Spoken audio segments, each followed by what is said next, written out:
अब मुझे इस संसार में जीने का कोई अधिकार नहीं। मैं अकेला हूँ और मेरा कोई है भी नहीं।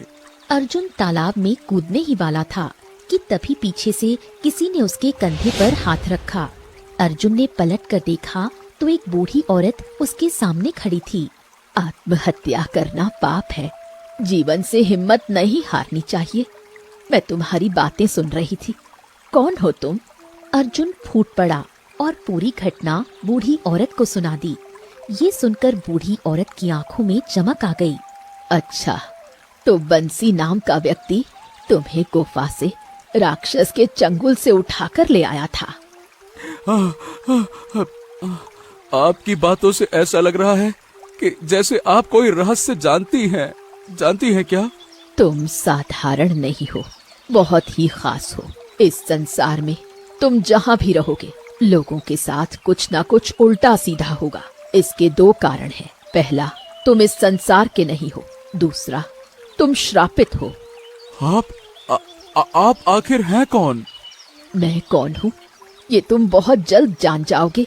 मैं तुम्हारी माँ को भी जानती हूँ और तुम्हारे पिता को भी, और मैं ये रहस्य भी जानती हूँ कि तुम अचानक तूफान में कैसे प्रकट हुए।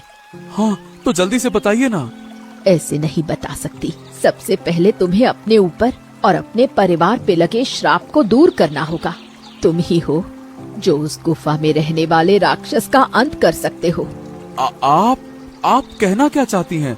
मेरे ऊपर और मेरे परिवार पर श्राप मतलब इसका क्या अर्थ है? समझ लो कि जिस परिवार का तुम हिस्सा हो वो पूरा परिवार ही श्रापित है। इसी कारण तुम्हें जीवन में कभी सुख नहीं मिला। अब ध्यान से सुनो, तुम्हें उस गुफा में जाना होगा। शाम का इंतजार करना होगा। शाम को राक्षस गहरी नींद सो जाता है। गुफा के अंदर तुम्हें एक रास्ता तलाशना होगा। जब वो रास्ता मिल जाए तुम उस रास्ते से आगे बढ़ जाना। तुम गुफा के दूसरे द्वार से बाहर निकलोगे, लेकिन वो ये संसार नहीं होगा, वो दूसरा संसार होगा। वो गुफा इस संसार और उस संसार दोनों का मध्य है। इस बात को बहुत कम लोग जानते हैं। जब तुम उस दूसरे संसार में पहुंचोगे तो तुम्हें एक जंगल में एक झोपड़ी तलाशनी होगी। उस झोपड़ी के अंदर तुम्हें गिद्धराज मिलेगा। तुम उसे अपनी सारी घटना बताना और राक्षस का अंत करने का हथियार मांगना। वो तुम्हें वो शस्त्र देगा और जब तुम वो शस्त्र ले आओगे तो मेरे पास आना। मेरी आंखों के सामने ही तुम्हें राक्षस का अंत करना होगा। यही तुम्हारी नियति है। अर्जुन गहरी सोच में डूब गया। ओह, अगर ऐसा करने से मुझे पता लग सकता है कि मैं कौन हूँ, तो काकी मैं उस राक्षस का अंत जरूर करूँगा।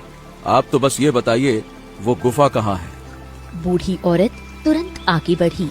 अर्जुन भी उसके पीछे पीछे चल पड़ा। दोनों जंगल की गहराई में उतर गए। कुछ देर बाद वो एक गुफा के द्वार पर पहुँचे। अंदर से भयानक आवाजें आ रही थीं। कुछ देर यहीं रुको, शाम होने वाली है।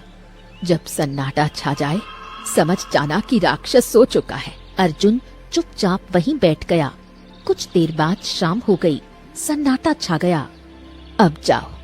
अर्जुन तुरंत गुफा के अंदर चला गया। मशालें जल रही थीं। उसे एक रास्ता दिखाई दिया। अर्जुन उस रास्ते की ओर बढ़ चला। कुछ ही देर बाद अर्जुन गुफा के दूसरे द्वार से बाहर निकला और सामने का दृश्य देखकर चौंक गया। हर तरफ सोना ही सोना। घर, वस्तुएं सब सोने की बनी हुई थीं। हाँ, बाप रे बाप, बूढ़ी औरत ने सही कहा था। ये तो कोई दूसरा ही संसार है। ऐसा लगता है ये तो कोई दूसरा ही लोक है। अब मुझे झोपड़ी को तलाशना होगा। अर्जुन झोपड़ी की तलाश में निकला। काफी देर चलने के बाद उसे जंगल में बनी एक झोपड़ी दिखाई दी। जब अर्जुन ने झोपड़ी के अंदर प्रवेश किया तो वहाँ एक बड़े और विशाल आकार का गिद्ध बैठा था। अर्जुन को देखकर गिद्ध चौंक गया।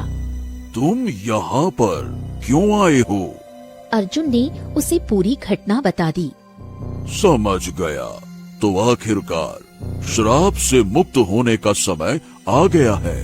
मेरा भी और तुम्हारा भी। अब